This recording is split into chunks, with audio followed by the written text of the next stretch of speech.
With the assassination of Charlie Kirk, as I'm sure everyone's heard about by now, a lot of people are talking about, are we facing a civil war? Civil strife is what the mainstream media organizations are calling it, a period of civil strife. We're essentially in the Bleeding Kansas period, which was the time before the Civil War started, where there were little skirmishes and small militia, some violence breaking out.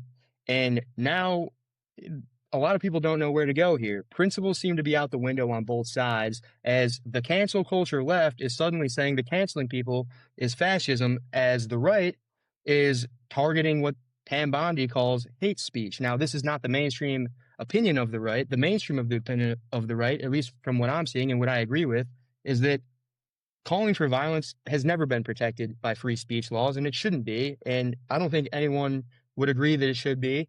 But to call out someone simply for saying that they weren't a fan of Charlie Kirk when he was alive, this seems like we're kind of changing roles here, and I don't fully understand it. But what I do think does need to stop 100% is the people who were celebrating the murder, who were calling for more violence against other right-wing commentators. And not only does this seem to me like a small fringe of the left, but you've got pretty prominent left-wing outlets kind of supporting this. But prior to this cancel culture purge that the right's on now, it seemed like there was a lot of names. I don't know about you, Nick, but when I was going on social media, the most shocking part, as shocking as that video was, I was even more shocked to see people that I know, people that I have followed online for a while and seem to be, pretty legitimate, sophisticated sources, kind of reveling in the murder, going along the lines of he deserved it. That's what fascists deserve.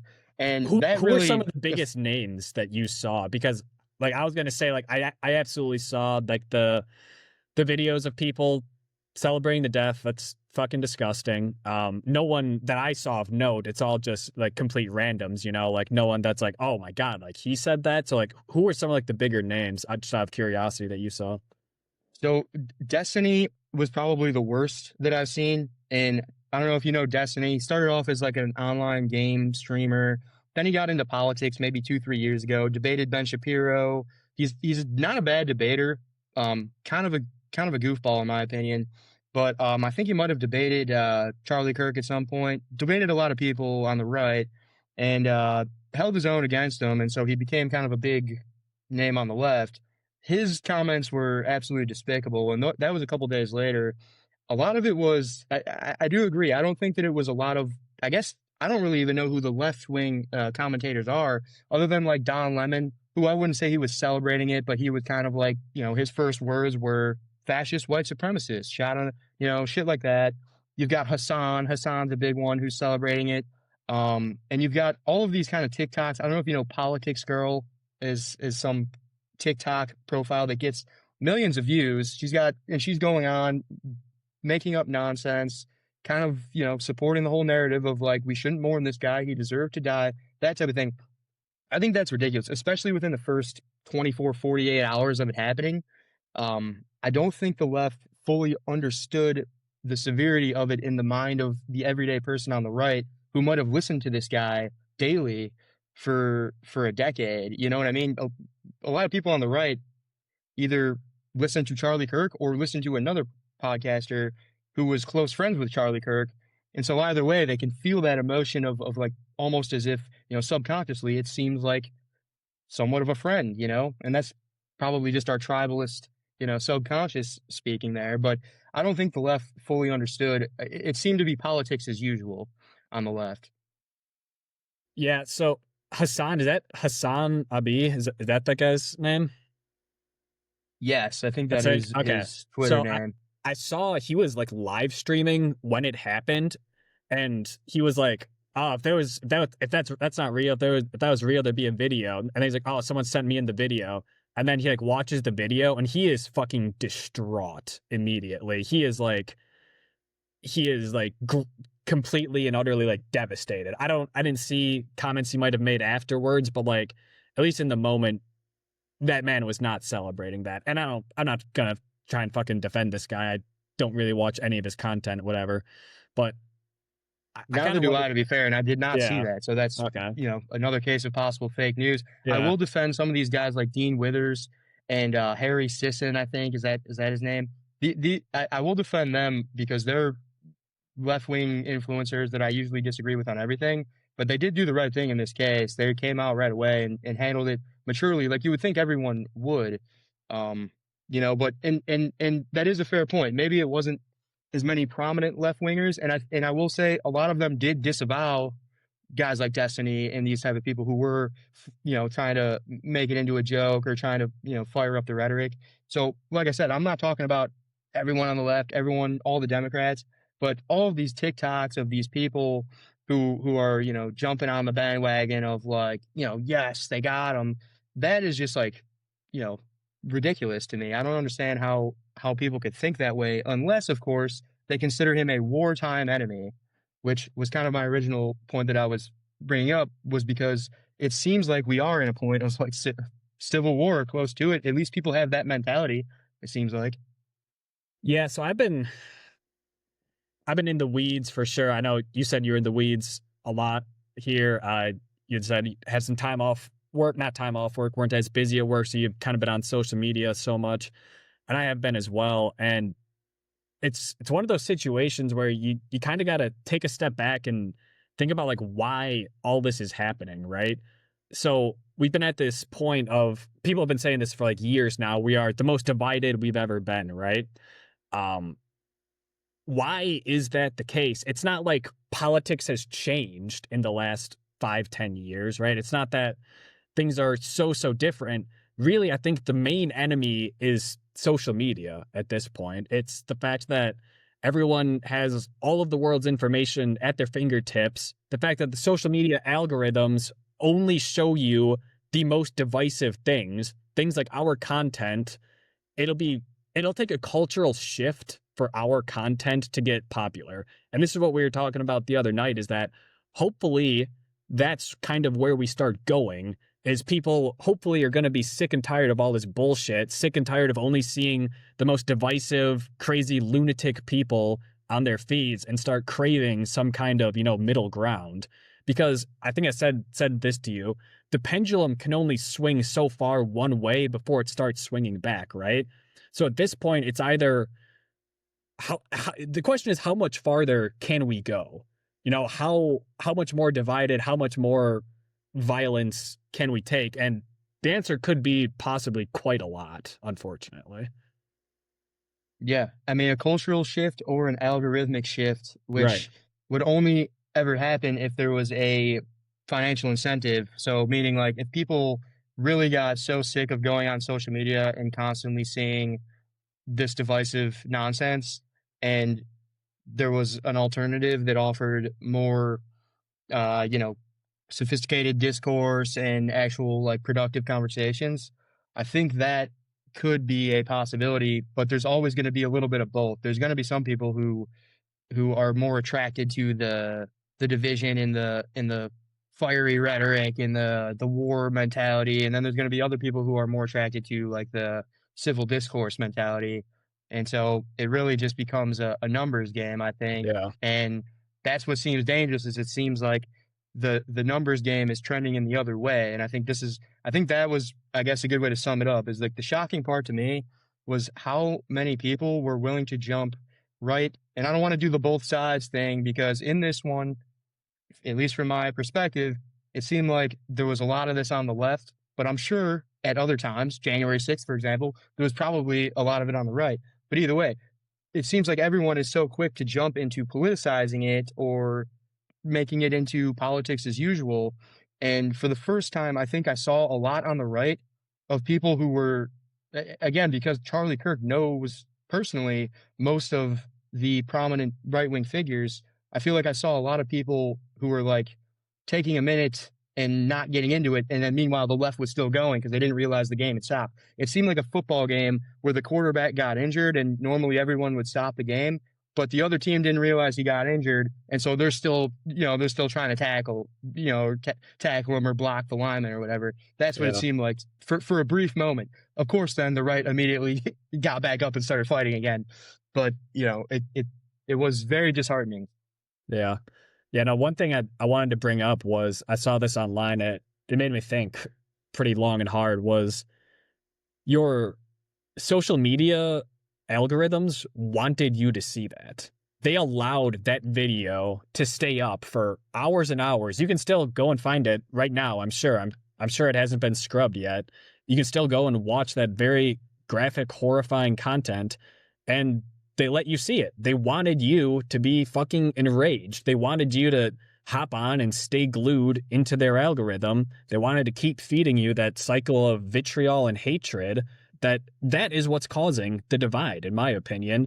It's not that people are more polarized. I mean, maybe they're a little bit more polarized. Maybe the algorithm has something to do with that. But I think realistically, all it is just like the puppet masters kind of pulling the strings and wanting us divided. I don't really know why they want us so divided. You hear that. I've heard that for years, right? Like, oh, they want us fighting the cultural war so that we're not focused on like the economic war or whatever, right? That's a pretty big talking point on my side of the algorithm, at least. But like, I don't seriously get what they gain from us being at each other's throats, aside from, I guess, all the fucking clicks that they get, all the attention that's driven to it. Yeah, I mean that's what I was gonna say. It's an attention game. If we're talking Yeah, about the social media companies, they're competing with each other to get you on their app, or they're competing with everything. They're competing with Netflix. They're competing with your job. They're competing with your sleep. They're competing with your friends to try to get your attention.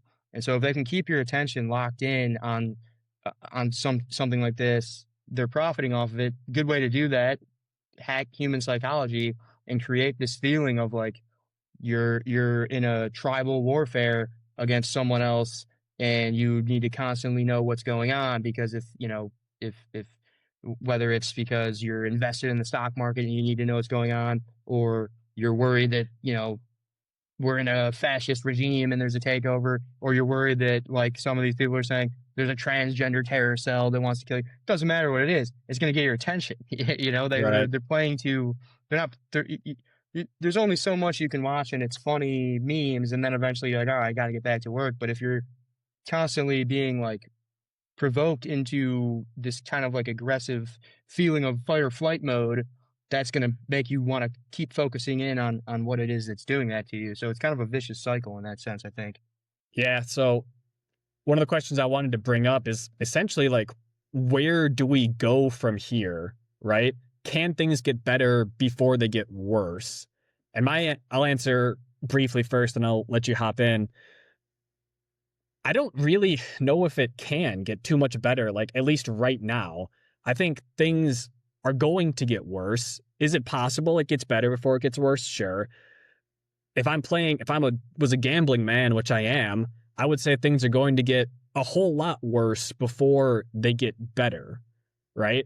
And how would things start to get better? I think the only way for that to happen, it's not going to be an algorithm shift. They're not going to willingly, start, out of the goodwill of their hearts, start, stop trying to get your attention so much, start showing you science and mathematics as opposed to politics and pussy, right? What has to happen is it has to be a cultural shift, in my opinion. It has to be a collective effort to, reach out to the other side, go outside, fucking touch grass, get off the internet, start talking to people, and start realizing that we have a whole lot more in common than we do that separates us.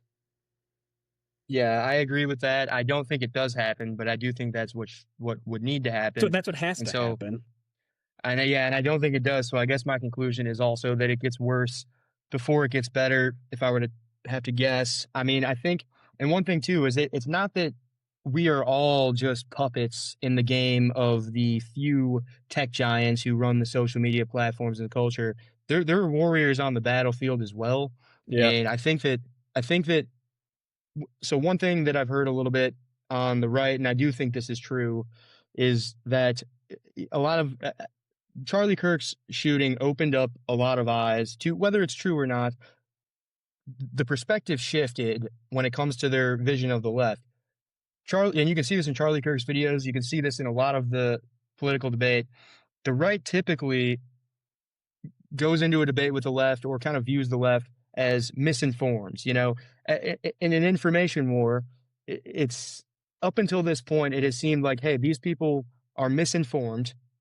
And now, after this happened, it seems like the perspective has shifted. And now it is no, these people are misinformants.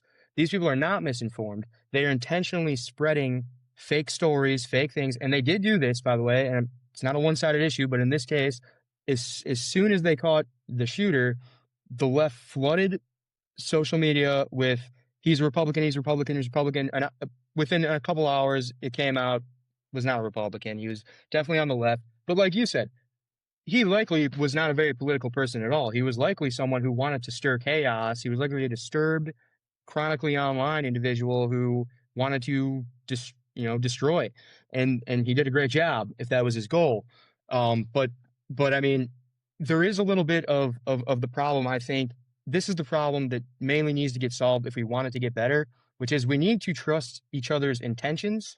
And we need to trust, I think that's one of the things that we do well here, why we have good conversations, is we trust each other's intentions. You don't think that I want to kill you. I don't think that you think I'm a Nazi or that you're purposely trying to lie or mislead me. We trust each other's intentions, and maybe we get something wrong because we saw different stuff in our algorithms, and we're usually both pretty open about that. Oh, I saw this, so there you go. Another example of the algorithm screwing with us. But when you go online, you see intentionally manipulated facts, and this is a both sides thing. But in this case, it was just very blatant, I think, that you saw people intentionally trying to skew the facts, mislead people, and it no longer seemed as if, oh, these people just have their information wrong. It seemed a lot more like these people are purposely trying to mislead people, even though they know they're lying. So, and that's what kind of stirs up. It's like when I don't trust your intent, now it becomes it's no longer trying to get common ground, trying to debate. Now it feels more like a real information war where the goal is not to find common ground, but it's actually to just destroy the opponent by all means necessary, which is terrible. Yeah, even in that aspect, though, you're saying you think it's gone from they're misinformed to they're misinformants. I would still say that the vast majority of it's a bad game of telephone, essentially, right? Someone decides, like, all right, I got to try and frame this guy as a super alt-right Nick Fuentes supporter, right? Like someone decides that, right? And then someone posts it. A few people see that and they're like, oh, like that's probably right. Or, like, yeah, fuck the right, whatever. So they post it. And then after like that initial burst, everyone who sees that kind of just goes along with it at that point, right? So I think that's a good point, actually. I still think it is largely misinformed versus the majority of people are blatantly trying to, sow seeds of discord, purposely trying to like divide people. It's like you see one fucking video and it's like, that has to be true. That has to be the case, right? It perfectly aligns with what I was hoping was going to be the case. So it has to be. It's cognitive bias, really. Yeah, if my side, if it supports my side, I'm likely to believe it right away. Exactly. And this is what I brought up with you. This is my biggest gripe about politics at the moment. Anytime there's a mass shooting, both sides go to social media and they start looking, they try and find out exactly what this guy's ideology was, so that if he is in the other team, you can start fucking taking victory laps. Oh, once again, it's another super far right, gun-loving Christian nationalist who goes and shoots up a school. Other side, oh, once again, it's a fucking transgender Marxist who is able to, like cause all this fucking chaos in our school systems, right? And that's the most fucking disgusting thing to me. That's the real issue here. This is what people have been fucking arguing about the past 3 days. No, the guy was super far right. No, actually, he was indoctrinated in his one semester at college. He's actually a leftist with a transgender roommate that he's dating, right? It doesn't fucking matter what side the person's on. The issue is that so many of our fucking young people are caught in these vicious cycles, their fucking echo chambers, whichever side they're on, that they believe that that is actually reality. And you said this the other day. It is now becoming reality because people are taking what they see online, applying it to real life, and fucking acting as if that the enemy is actually your fucking fellow person, fucking kids in a school. It's these really, I think, and I sent you this video right before we started. I think this just went online. There's a video of the Minneapolis school shooter. I think happened the same day as the Charlie Kirk shooting. He has all of his guns and ammunition, and he has all these insane internet phrases written on there, like fucking skibbity and all these ridiculous things written on there. It's this subset of people who just cannot cope with reality, essentially, that are causing these issues. And that's my biggest fucking problem, is that as soon as one of these horrible, horrific events happens, both sides want it so badly to be someone from the other side so they can take a fucking victory lap. And that is so gross to me. I do 100% agree on one of the last things you said there, which is it is people who cannot cope with reality.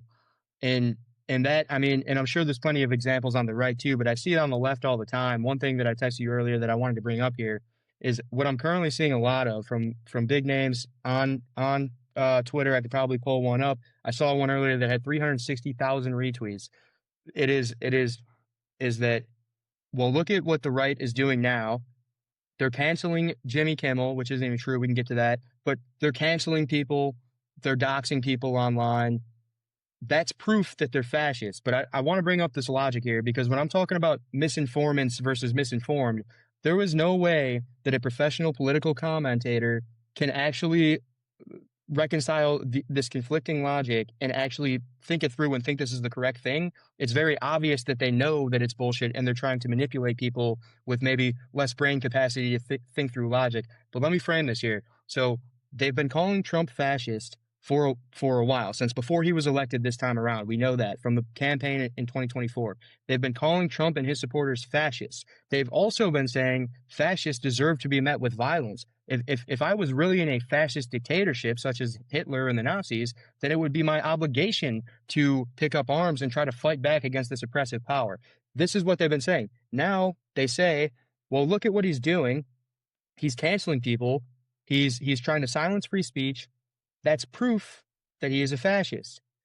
What they're also saying is that, look at the right. They're mad now, or they were mad before, because the left was canceling people and doing and silencing speech, and now they're a fan of it because Trump is doing it, because the right is doing it. That makes them hypocrites. But wait a minute, what it also makes the left is fascists. According to their own logic, for the last 10 years they've been fascists. The conservatives have been the one on the side of free speech. Now, I agree. I'm on the side of free speech regardless of what the Trump is or not. I don't think this is good what the conservatives are doing either. But this is what I mean when I say these people are acting as misinformants, is that they know that they're full of shit because they have to know that. I refuse to believe that some of the cable news commentators or some of the biggest left-wing podcasters in the world actually cannot follow through with the logic that if canceling people makes you a fascist, and I was in favor of canceling people until yesterday, and now I've switched, they can't comprehend the fact that that would make them fascist. They're using the word, my summary of my point being that they've been using the word fascist, knowing that it's not been true and knowing that it's been dangerous, and basically trying to frame conservatives as if it was the Nazi party of Germany in the 1940s. They know that that's not true. They're going for rhetoric. They're going for clicks. I get it. It's all a business. But at the end of the day, when something like this happens, it's a shame to see those people continue with that rhetoric and then say, but Trump needs to tone down the rhetoric. Look, I'm in favor of both sides toning down the rhetoric. How about when someone on the left gets hurt, God forbid, not calling for that by any means, I'm saying if someone on the left were to get hurt, then it should be the right who tones it down first. The right should say, all right, let's tone it down.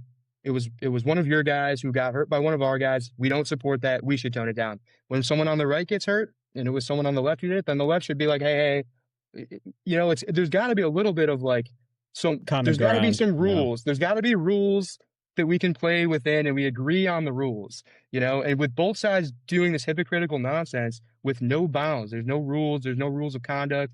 It's just out of control, I think. Yeah, I totally agree with you on the hypocritical aspect.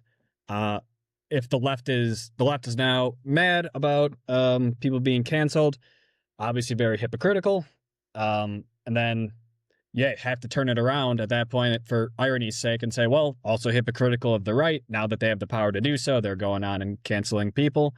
And you said this months ago. I didn't really agree with it too much. I think I'm starting to come around to it more now, is that the word fascist has probably lost its meaning in today's discourse, at least, because everyone's a fascist. So, I mean, that might be true. That might be true that both sides are fucking fascists, right? Like that. Well, yeah, no, I mean, by today's definition, it doesn't mean anything. Anyone I don't like is a fascist. That's, I mean, reasonably you could probably make that argument for both sides, right? Yeah, definitely. And you know what I'll say on top of that too is that we blame social media, we blame algorithms a lot for the inability to decipher truth out of the world, right? Two people have totally different perspectives of what's going on. You know, like if you're on the left versus you're on the right, your worldview is so different than the others. Where even I'm not saying everyone's a misinformant. Someone might be genuinely believing that the other side is a fascist, the other side is this or that, and it might not be. Both sides can disagree with each other entirely and not necessarily have the facts wrong, but simply have the words wrong. I think it's also a little bit of a kind of a degradation of language. I mean, we throw words around without actually them actually describing what the literal meaning is.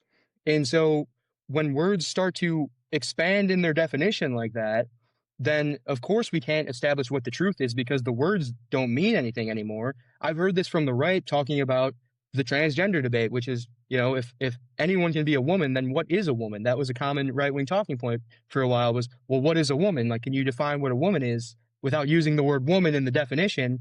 And it was basically impossible for anyone who is under the worldview that, you know, anyone can be a woman. If they say they're a woman, they're a woman.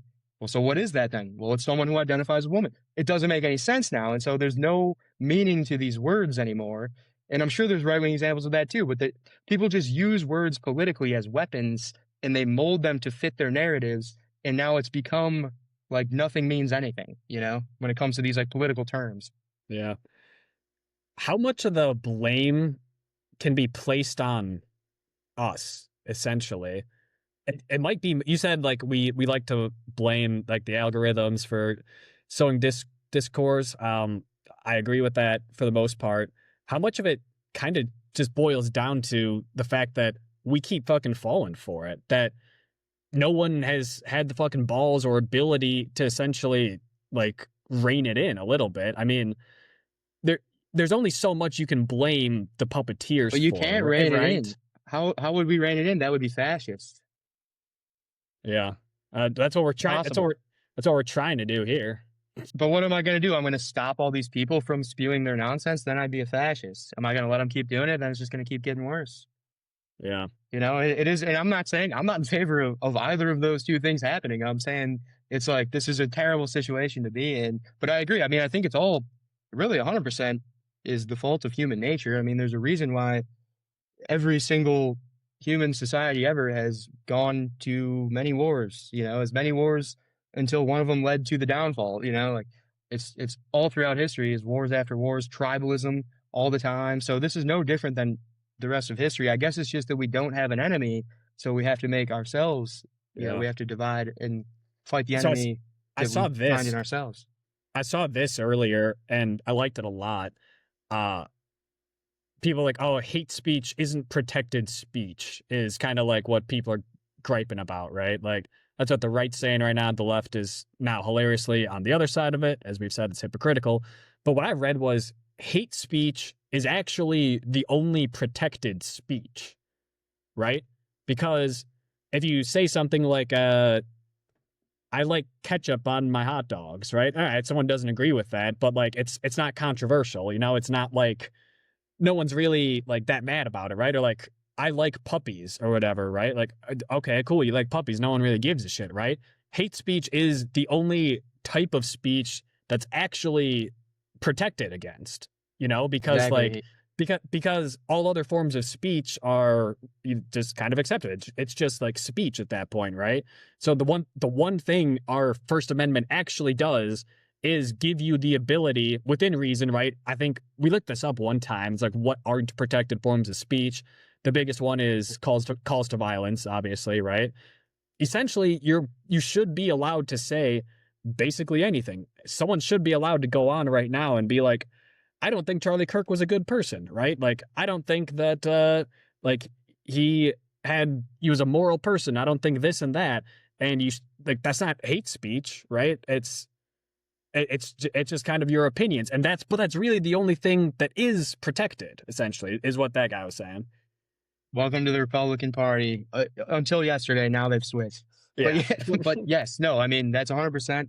And I mean, that was my number one reason why I align more with Trump than the other side, because they were on a purge of conservative voices. And I felt that, yeah, exactly, couldn't have worded it better myself. Hate speech is not just protected speech. It's the only protected speech, because if it's speech that everyone likes, then it doesn't need protecting.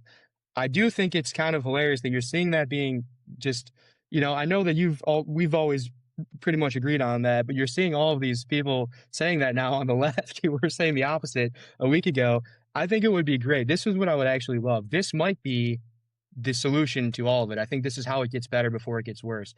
It might get worse first, actually, but then it gets better.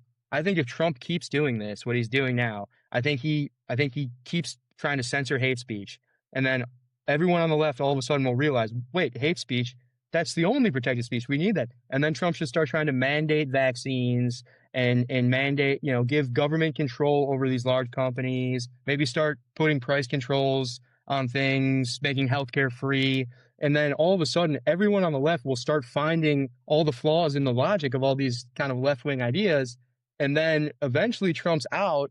And now we have a country who agrees 100%, because, I mean, I'm sure there'll be some Trump cultists who followed him through to the end.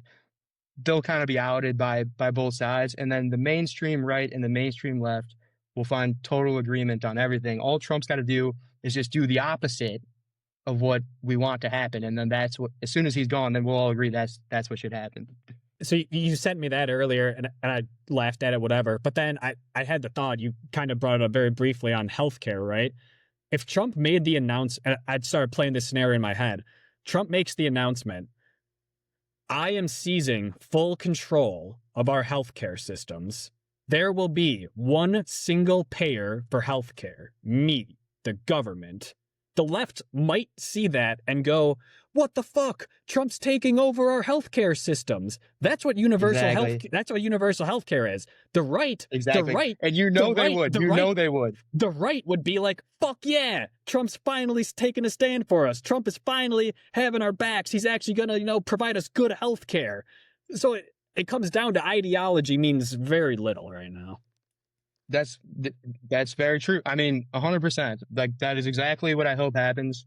And honestly, you're right. I say that the left will shift. There will be some that the right will follow Trump with too. But either way, when Trump's gone, everyone's going to be like, oh yeah, we all agree on. Now that guy's out of everyone's head, we kind of all agree on everything again. Let's look ahead a little bit here. What's it going to look like? What is our politics going to look like post-Trump? Are the Democrats going to cling to some facade that they're still fighting the orange boogeyman? Probably, right? We're still fighting the legacy of Trump. They could do this nearly indefinitely, possibly. And then what is the right do? Is someone going to pick up the torch and be like, I'm next up in the MAGA movement? Like, I'm going to keep doing exactly what that guy said he was going to do, which is, I don't really know what Trump's actual opinions are on most things. Just, be tough and cool and whatever. I think that's kind of what his ideology is. But like, where do we go from here, essentially? Yeah, that's a good point. And one thing I think the left does get wrong, and just not as like an insult to them, just as someone, inside reporter here, you're MAGA movement correspondent. What I'm seeing on the inside is that the idea of like Trump being this messianic figure for everyone on the right is a little bit misguided. He is more like a mascot than he is like a coach. He's a mascot. He's not the coach. And I think that's why this was such a big deal in the conservatives' mind, is because the coaches are the podcasters. They're Trump and all of the right-wing podcasters who are now have like far bigger audiences than any mainstream media organization ever did. They happen to, not coincidentally, kind of rise in parallel. I mean, social media and podcasting was starting to kick off right around the same time as Trump's, rise to power was originally back in 2015, 2016. And it was because of a lot of these commentators. They actually platformed Trump. It wasn't that Trump platformed them, but they had a symbiotic relationship because, like we always say, politics is supposed to be boring, and it normally is boring, but because Trump was in there, it made it exciting, it made people want to tune in, and it made people want to stick around. But now, after a decade of Trump, I mean, people on the right have more of they don't align with Trump's beliefs. They don't even know what he believes. A lot of them align more with someone like Ben Shapiro's beliefs or Charlie Kirk's beliefs because that's been the voice in their ear, who's been giving them the news and giving them the takes, and they've been watching them in the debates. I mean, when I was watching the debate between Trump and Kamala, or even Trump and Biden, it was like embarrassingly bad on both sides. But even on Trump's side, I remember we were on here and I was saying, oh, that was a terrible performance by Trump. And it's because I'm used to hearing someone like Ben Shapiro or Jordan Peterson even, or somebody who actually has some intellect laying out their ideas in a very sophisticated fashion. And then hearing Trump do it, it just sounded bad. So I think once Trump's gone, these online media figures kind of get to become the old mainstream media and prop up whoever they want. It really comes down to that. It really comes down to who the Daily Wire props up or who Turning Point props up. That becomes the new figure, which I'm not saying that's a good thing or a bad thing. I think that's just how it is. And I think that was how it was before online media, but it was just whoever the cable channels propped up. Fox News picked the Republican, CNN picked the Democrat, and now the left is a little bit behind on the social media ecosystem, at least I think, unless they maybe are catching up a little bit. But I mean, what do you think? Yeah, no, I like that a lot. I like what we talked about this the other day as well. I that's the first time I kind of realized what you said. The right are those podcasters. The right isn't Trump, right? They played it up as, oh, this cult of personality built up around Trump. Really, it's the actually well-spoken people like below that are, actually like funneling in information, giving people like these newfound belief systems, essentially, right? And I brought this up. I think you agreed. Those podcasters who were, who kind of made a name for themselves as like anti-establishment, as like, I'm a independent guy, I'm giving you the truth, I'm a truth seeker, shit like that. Now those guys have a ton of influence, and now those guys are in some deep pockets now, and a lot of those guys are kind of being fed lines, I think, now, right? Like, you immediately had people like parroting all the same things after Charlie Kirk, right? Like, it's either a hive mind or they are now the establishment media, essentially, at least for the right.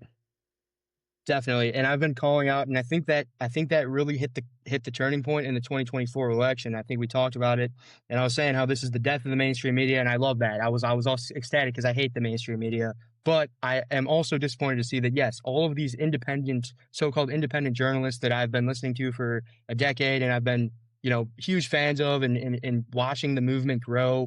I mean, I was watching the Daily Wire back when it was Ben Shapiro and Jeremy Boring, and they were filming from, Ben Shapiro's, living room. And now they've got like, crazy hundreds of millions of dollars business. It's insane. They've got a whole infrastructure. They've got a whole ecosystem of people. And it's like, yes, they have become the mainstream media. And I've detected that a lot, what you were saying about how they are no longer these anti-establishment guys that they once were, but they still have that image to a lot of people, and so they're definitely being fed stuff. They're definitely pushing narratives, doing the same thing. I've actually called them out a little bit on Twitter. Didn't really get any attention, but they're doing the same things that I hated about the mainstream media. I'm seeing it start to happen on that end, and I don't like that at all. Maybe by next election, I might be on the left. If the left is the new, well, now we're the anti-establishment, then maybe I'll go over there. It always comes back around, right? It ebbs and it flows. Like, eventually someone on the left is gonna find a pretty big platform in that space, right? And this has been a talking point for years now, and we kind of talked about this a good bit the other night on our phone call, or little pre-recording of this. People have been saying for years, we need a Joe Rogan of the left. Yeah. And you kind of said, like, I don't really think Joe Rogan's all that right. Like he used to be more left. Now he seems to be more right. He kind of tries to do that independent truth seeker sort of deal.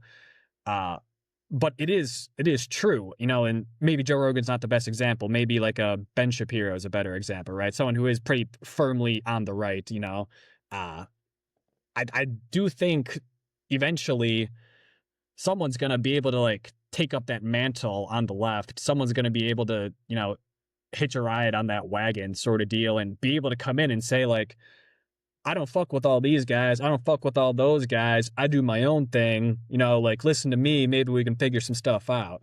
I think the pendulum's gonna have to swing back at some point. Yeah, I agree. And my point on Joe Rogan too is I don't think there can be a left wing Joe Rogan because I don't think there's a right wing Joe Rogan. One difference between Joe Rogan and the rest of these guys is that Joe Rogan was already very rich before he started doing a podcast. And Was he he? was doing it for fun. Yeah, I mean, he was he was on the Chappelle show. He was on Fear Factor. He was like already a pretty. Yeah. I'm sure he's much richer now. I think the podcast has probably made him more. But that is one guy I don't think is in the pockets of anyone because he flip flops all the time. The thing was that the mainstream media kept reporting him as like a right wing guy when he wasn't at all. He was very just like he doesn't even have much opinions of his own. He just asks questions really and kind of like tries to get to the bottom of stuff that doesn't make sense. He's more of like a conspiracy theory guy. He's had plenty of left wing. He's platformed Bernie Sanders a couple times. He's not been really that biased of a guy. I think that the media running with it that he's this right wing guy, it was more of a war between. It wasn't a left and right war. It was a mainstream media versus new wave media war. And I think with Joe Rogan, they kind of they picked the wrong guy because he was just asking questions about COVID. He always does that. Anyone who actually listened to him was like, "What do you mean right wing guy? He's been more left, So I think he is one of those very rare cases. Probably why he's the number one podcast is that he does find like he's not a middle ground guy. Like, oh, I want to get the best of both sides, but he's not like a whatever the right says. That's what I'm saying. Yeah, he's not a hard liner. He's just like anything that doesn't seem to make sense, he brings it up and says like, this doesn't seem to make sense. I guarantee you, as soon as he, I don't know if he has yet, but if he talks about this assassination, I guarantee you he's going to be bringing up like problems on both sides, because both sides, I think, did not respond to this in a very mature manner at all. But yeah, but anyway, getting back to my point about Joe Rogan was that the reason I don't think there could be a left-wing Joe Rogan is basically because Joe Rogan does not have a political alignment and he's looking for truth. And at the time that he was smeared as a right-wing guy, that's because that's what the right wing was doing. The very idea of trying to come up with hey, we're going to manufacture a left-wing version of Joe Rogan, I think his entire appeal is that he's not manufactured and he's not just someone that we can get and we can prop up as like a left-wing influencer. I don't think he's an influencer. I think he's more just a curious guy and found a way to make a business out of being curious.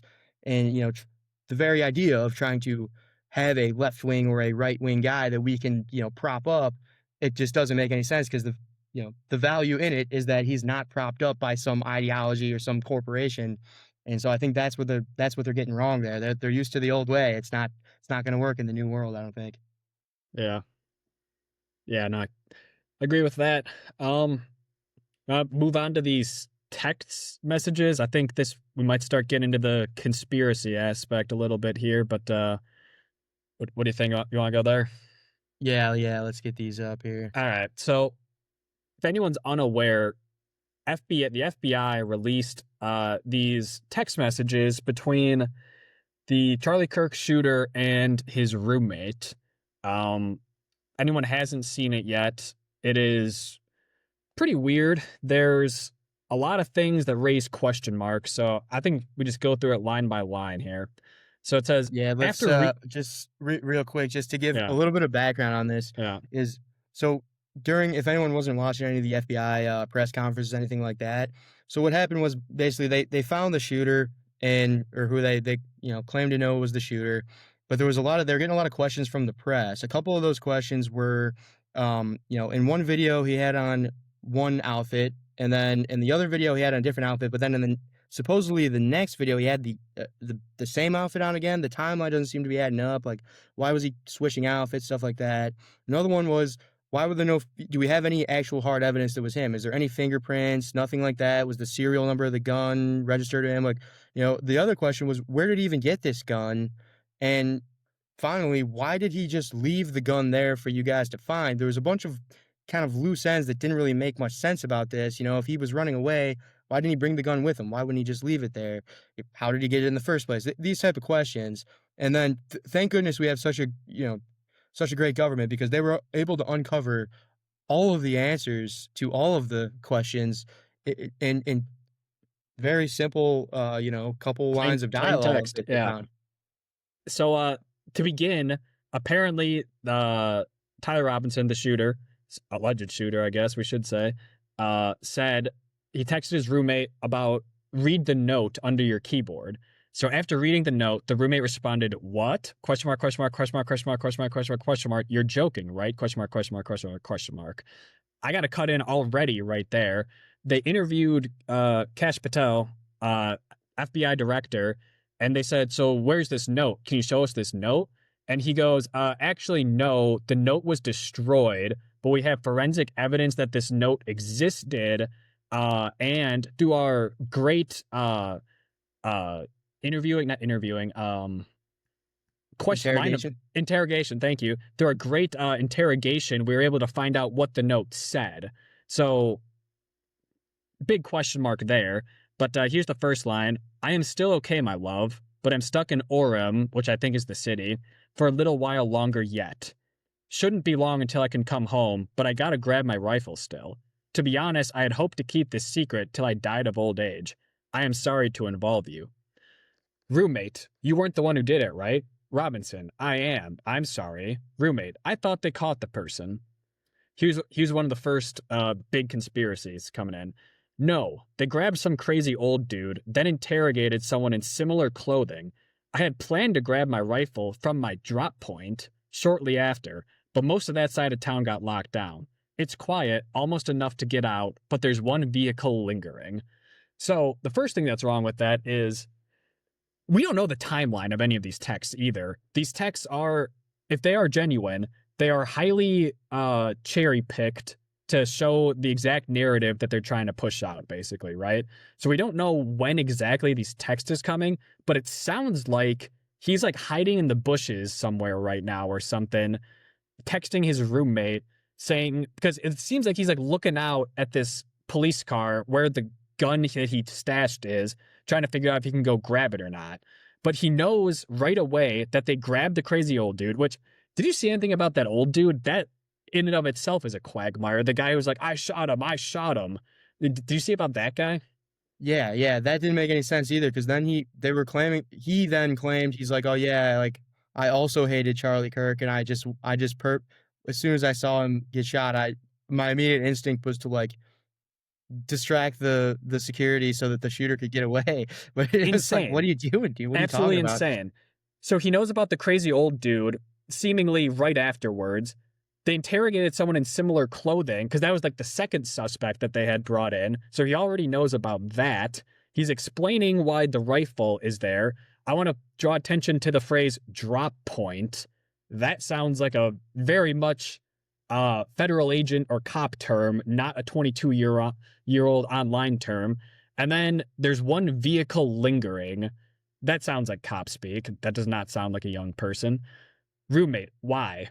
Robinson: "Why did I do it? Yeah. I had enough of his hatred. Some hate can't be negotiated out. If I'm able to grab my rifle unseen, I will have left no evidence. Going to attempt to retrieve it again. Hopefully they have moved on. I haven't seen anything about them finding it." So, once again, plays perfectly into their narrative of this guy's just full of hate and vitriol, unwilling to deal with the right. Once again, I will have left no evidence. Going to attempt to retrieve it again. It doesn't really sound legit. No, it doesn't make sense. And I mean, I don't know, like you said, they might have like, who knows if this is like the original actual texts word for word that they have in order. But also notice there's like not a single, this man supposedly just shot and killed a man and is on the run from police. Every word is spelled out, perfect grammar, no abbreves, Yeah. Where's the abbreves, Right. No abbreviations, nothing. It almost seems like AI or something. It seems so suspicious. And this isn't even the worst part. Wait, go ahead, keep going with the next one. The next one I was laughing at. It's so This ridiculous. one's crazy. How long have you been planning this? A bit over a week, I believe. I can get close to it, but there is a squad car parked right by it. I think they already swept the spot, but I don't want to chance it. What does that do? That perfectly gives them premeditation on there, right? The charges they're bringing against for the death penalty, they need premeditation on there. It can't be like a spur of the moment random act of violence, right? Like a heat of the moment type of deal. They need this to be count one premeditated murder. So, all right, perfect. He admits that he's been planning this for over a week. Once again, I have to call attention to squad car. I don't think I've ever heard a non-police officer use the term squad car. If They already swept the spot too. They already swept the spot. A 22-year-old would not say squad car. They would say a car or a cop or a cop car, right? So once again, does not sound like a 22-year-old. This is probably the best one here. Next line. I'm wishing I had circled back and grabbed it as soon as I got to my vehicle, ... I'm worried what my old man would do if I didn't bring Grandpa's rifle, ... IDEK, first abbreviation. I think the only abbreviation that was their first used. Yeah, well, they were like, they had to be thinking like, hey, how did the Gen Z, anyone know any good Gen Z abbreviations? And they were like, yeah, IDEK. Yeah. So that's the one abbreviation I think in this entire thing. IDEK, if it had a serial number, but it wouldn't trace to me. I worry about prints I had to leave in a bush where I changed outfits. Didn't have the ability or time to bring it with, ... I might have to abandon it and hope they don't find prints. How the fuck will I explain losing it to my old man? There is so much wrong with that. My old man, no one fucking says that. It establishes why he left the gun there. It establishes the serial number, where the gun came from. It establishes no prints being left behind, and why he changed outfits. That's a 5-banger right there. Yeah, that sentence right there, just boom, case closed, got him. Bang up job by our government. They're so good. They're so good, man. Only thing I left was the rifle wrapped in a towel. I mean, he is legitimately, if this is real, he is legitimately spelling out detail for detail what he did on a fucking app that anyone can trace. You said it. You were like, yeah, this is like the end of the movie where the evil villain just lays out his whole plan. Yes, it's literally the exposition where it's like, before I kill you, Mr. Bond, I have to tell you something. And he goes through his entire nefarious plot. Yeah. Here's the next one. Remember how I was engraving bullets? ? The fucking messages are mostly a big meme. If I see notices bulge, ooh woo, on Fox News, I might have a stroke. All right, I'm gonna have to leave it. That really fucking sucks. So talking about engraving the bullets. Also, in this text, it's notices bulge UWU, but inscripted on the bullet was OWO. So OWO and UWU, I think, are basically interchangeable. But if this guy shot a man with OWO written on there, you would think that that would probably stay, somewhat consistent. Maybe not. Whatever. Judging from today, I'd say Grandpa's gun does just fine, IDK. I think that was a $2,000 scope. Here's the next one. Delete this exchange. Who the fuck says delete this exchange if not a fucking, police officer, dude? Wouldn't you say, delete these texts? Wouldn't you say, fucking something like that? My dad wants photos of the rifle. He says Grandpa wants to know who has what. The feds released a photo of the rifle, and it is very unique. He's calling me right now, not answering. Since Trump... I love this one. Since Trump got into office, parentheses, my dad has been pretty diehard MAGA. Why the fuck would you have to text that to your boyfriend? Yeah, wait a minute. Yeah, I didn't even think of that one, but wouldn't they know that? Your boyfriend would be very aware that your dad is diehard MAGA. If you're a radical, you're a radical ideologue who hates conservatives so much that you're gonna go shoot one of them, and your romantic partner is unaware that your dad is what? I didn't even think of that, but that is such a good point. I had the thought it would be like me texting my roommate, I'm really into golf this summer.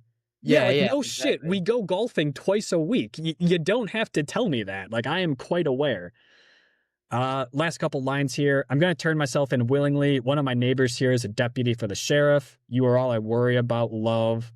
Roommate says, I'm much more worried about you. He says, don't talk to the media, please. Don't take any interviews or make any comments.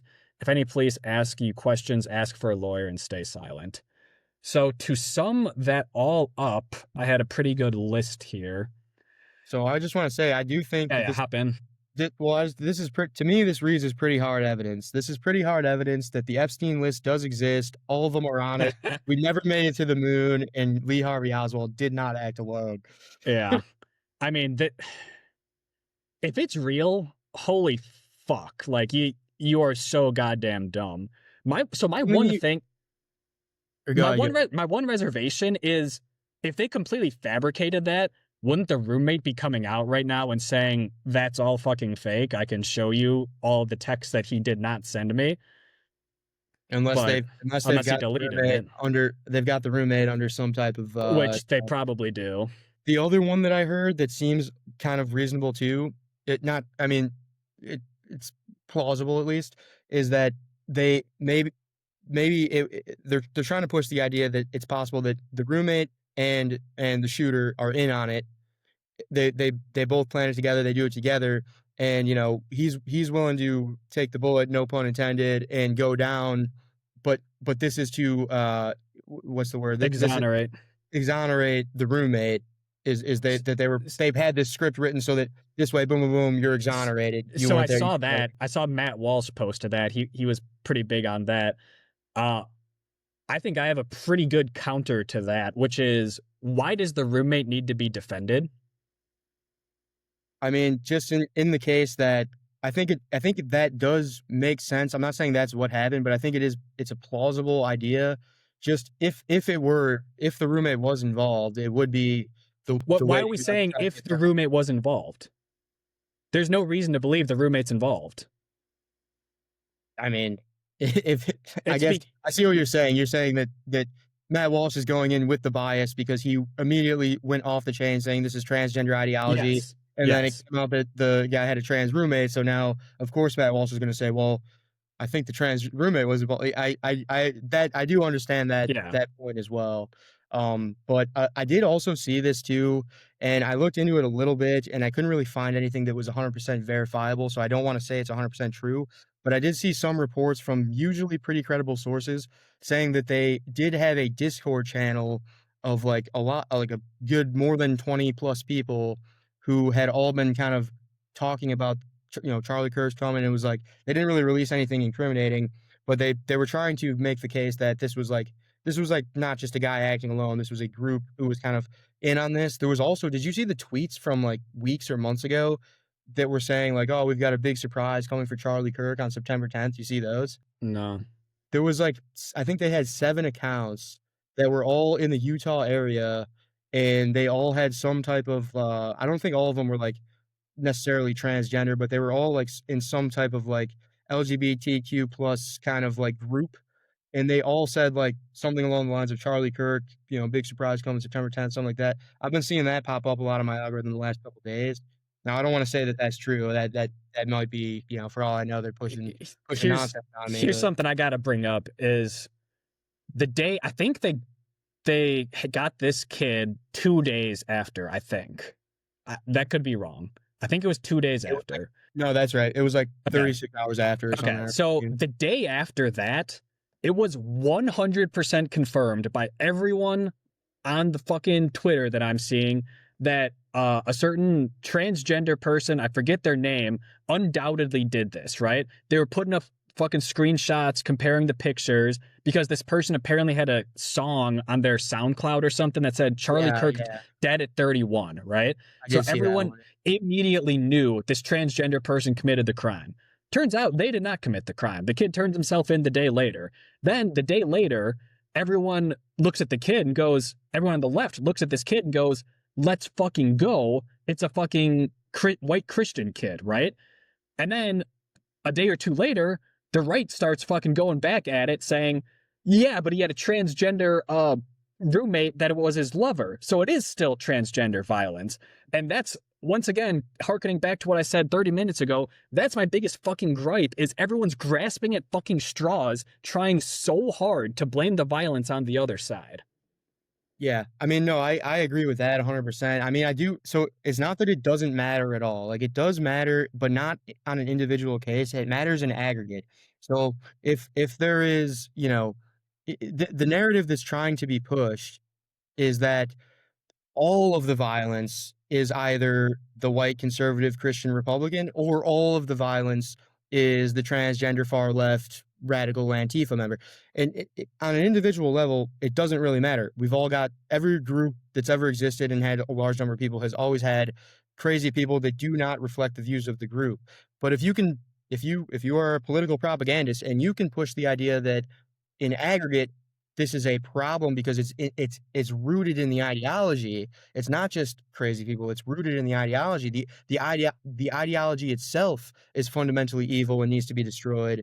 Then that's a big deal. So now I'm That's not what saying both sides are I'm saying saying that's that not though. the case Both sides are fucking necessarily. saying the left is an Yes, evil exactly. ideology, evil Marxist ideology, and as you fucking bring up every fucking time, fucking the left says, oh, the right are all fascists. They all want to fucking bring about the demise of our democracy.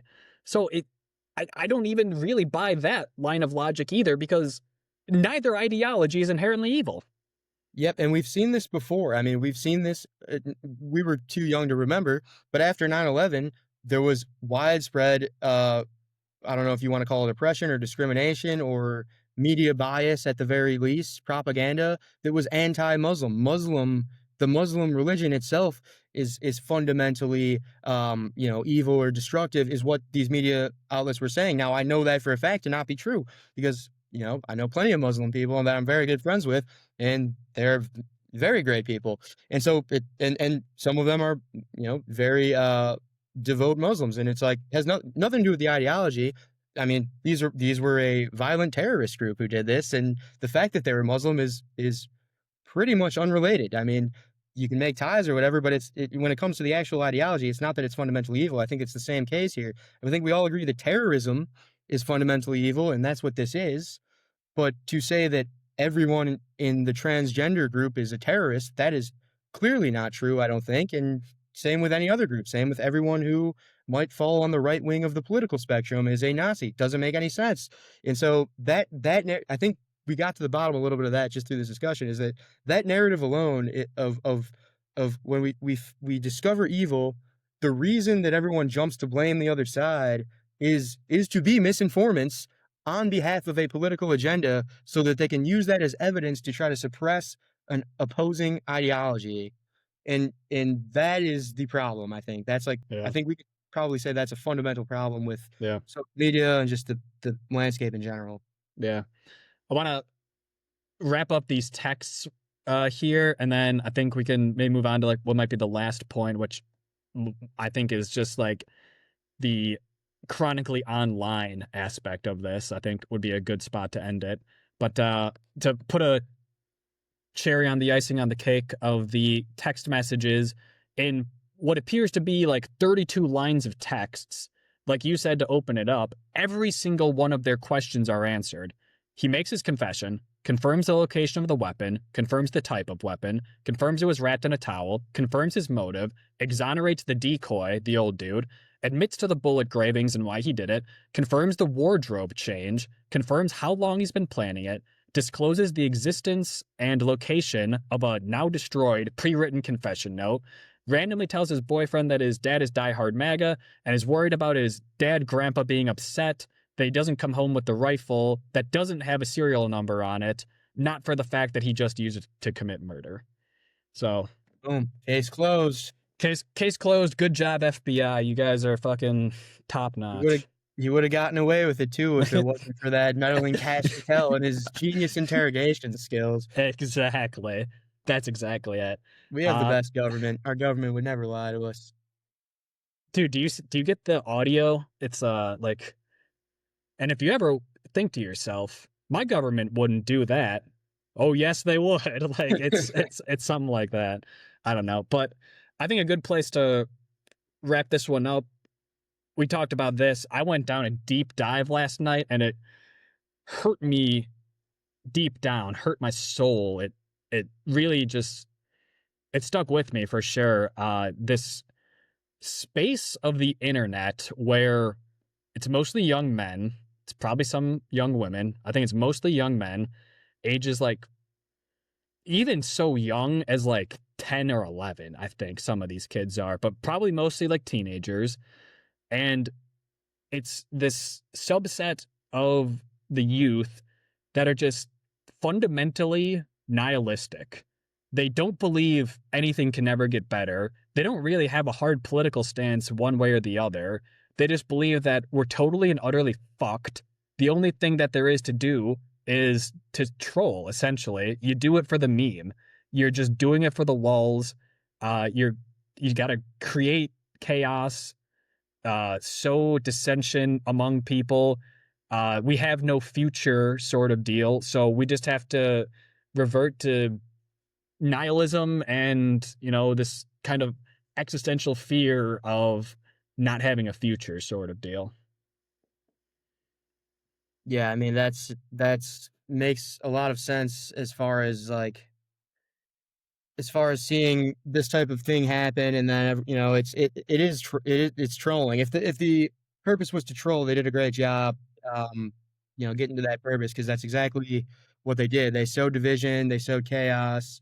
But yeah, I mean and that's definitely a very sad reality to see. I mean, I remember when we were kids, and iPhones and the internet was still pretty new, social media was still new, and it was like I remember our parents back in those days saying that like this is probably going to be bad, and we were like, it's pretty good actually. We get to talk to our friends more often and keep up. But it was bad. I mean, and then I do also remember people getting in trouble on social media, and our parents saying, well, back in our day in high school, we could have parties and like we didn't have to worry about someone posting a picture of us doing something bad or doing something embarrassing.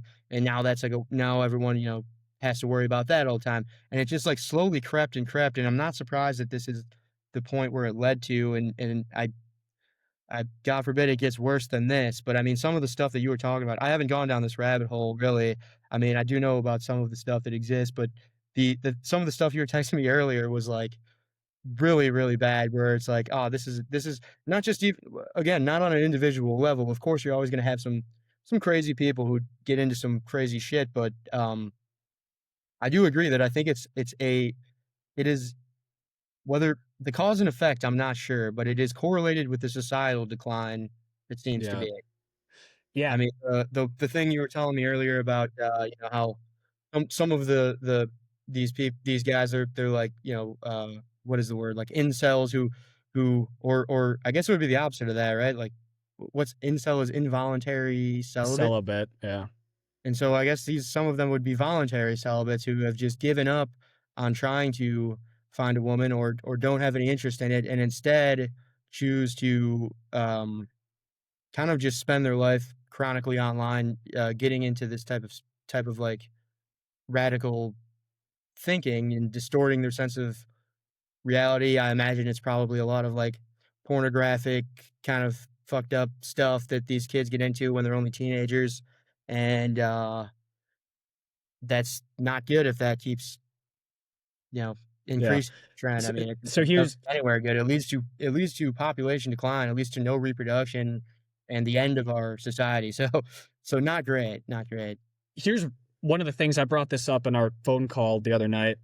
I think a big issue that we have is that no one can see a brighter future anymore. For the entirety of the American experiment, up until probably the last decade or two, everyone always thought about the future was going to be better, right? We are building something better to leave behind for our kids, right? We can work together. We can form a better society, right? We can work things out. What have the kids who have been on their phones their entire lives, right? This new generation coming up, Gen Z, Gen Alpha, what have they seen their entire lives? They have seen climate change is going to kill you all before you even grow up.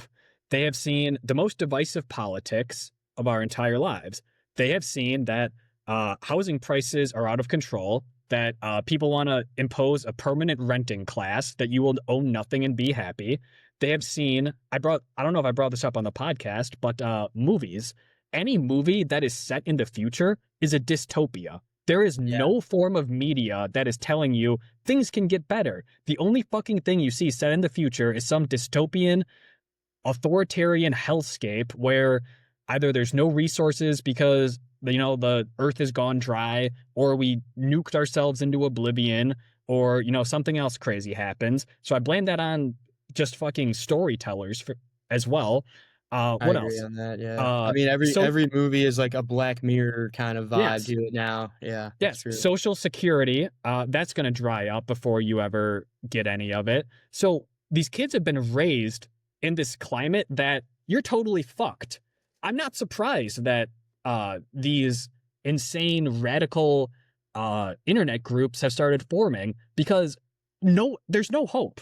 That's that's a big gripe I have right now, is no one has a vision for the future that's good. Everything you're seeing is we're totally fucked, right? Every fucking movie, every fucking politician, every fucking actor, whatever, is coming out and saying like, oh yeah, we're going downhill from here. So when you start to hear that, you start to believe that, right? So when you're raised to believe you have no shot, if you're raised to believe women don't want you, you'll never make enough money to have a family, you'll never own a house, you'll never be able to do any of the things that your parents were able to do, what hope do you have? You have nothing left. All you have is the fucking meme. That's the reason I think these fucking things are popping up now. We have no hope. 100% agreed. And the saddest part about it is that it's a self-fulfilling cycle. Yes. Whereas like all of this negativity, if it didn't exist in the first place, it's not. Like, one of my favorite slogans is confidence precedes its justification. And I think that applies on an individual level as well as a societal level. And I mean, you can look at somebody like Trump, love him or hate him. Let's look at it. Very successful, right? President of the United States twice, very successful. Do you think, and also very confident, very self-confident. Do you think his success came first, or do you think his self-confidence came first? I would be willing to bet that he has been a confident, cocky, taunting asshole his entire life. I think his grandpa's success came first. Right, but okay, but we can get into the semantics of it.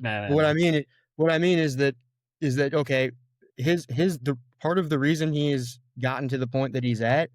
I mean, there's things, as much as you can hate on a lot of his traits. One thing I do like about him and respect about him is that he remains 100% confident always, and it's because his confidence precedes his justification. He acts as if he already won before he even won, and sometimes after he lost, he acts as if he won.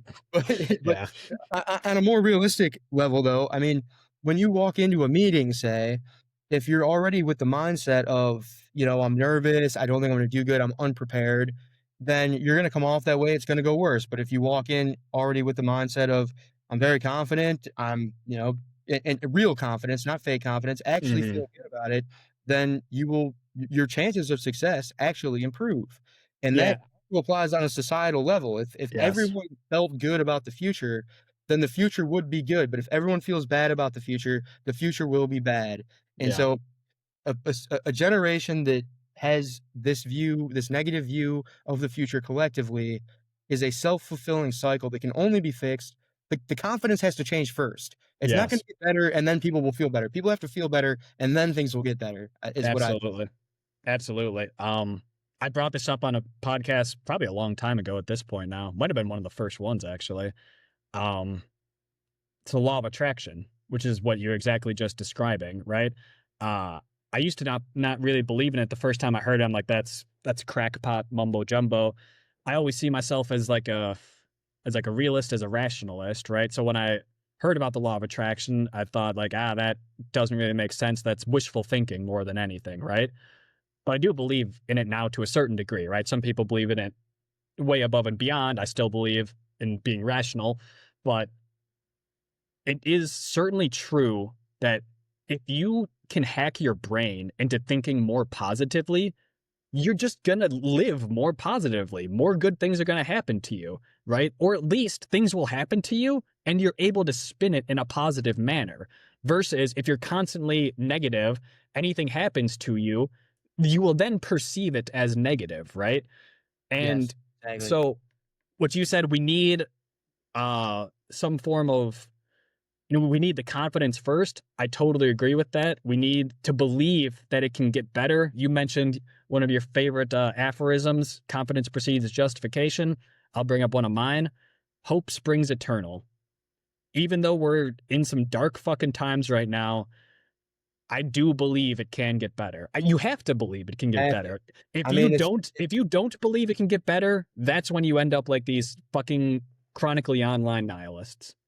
I mean, and there's literally like you said, I agree. I've always been exact same kind of thought process I had, which was at first when I heard it, it seemed like mumbo jumbo. I'm thinking rational, I'm thinking pragmatic, but there is a rational, pragmatic justification to it. Yeah, It is that, I mean, think about it like if you're running a race or something, some type of competition against 100 people, and you're getting towards the finish and you're in 99th place, who gives a shit?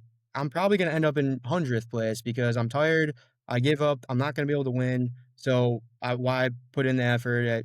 All right, I lost. I'll chalk it up. And it's an L. But if you're in second place, you're giving it all you got. And now you might still finish in second place, but you might have beat your personal record from last time and gotten better. And that's how it is with literally everything. If you think you have a chance at winning, you think you have a chance at being successful or at least improving, then you're going to give it your all. But if you think that it's doesn't matter, it's a dead end, who cares, then it's going to go worse. That's pragmatic. I mean, that right, is so in all situations, it's like there's no there's no benefit to thinking, oh, this right. is all gonna go bad, Yeah, and there is a benefit to thinking it's gonna go good. So the pragmatic solution is to always yeah, go in with yes, confidence, you know? exactly. And even more so than that, I think your brain chemistry does alter, right? You start thinking more positively, you're going to alter your brain chemistry to start thinking Knowledge, more positively. It works the same way with your gut bacteria, right? They call it your second mind nowadays, right? The way your yeah, I've gut seen a ba- little bit about this, yeah. the way your gut bacteria works is if you eat a ton of junk food, you feed the bacteria in your stomach that craves junk food. So you keep craving junk food, right? Eventually, if you start eating clean, you start eating fruits, veggies, lean meats, lean carbs, things like that, you feed the bacteria that breaks down those things. So those bacteria send the messages to your brain saying, feed me more of that, right? And just thinking of it logically, it has to work the same way in your brain.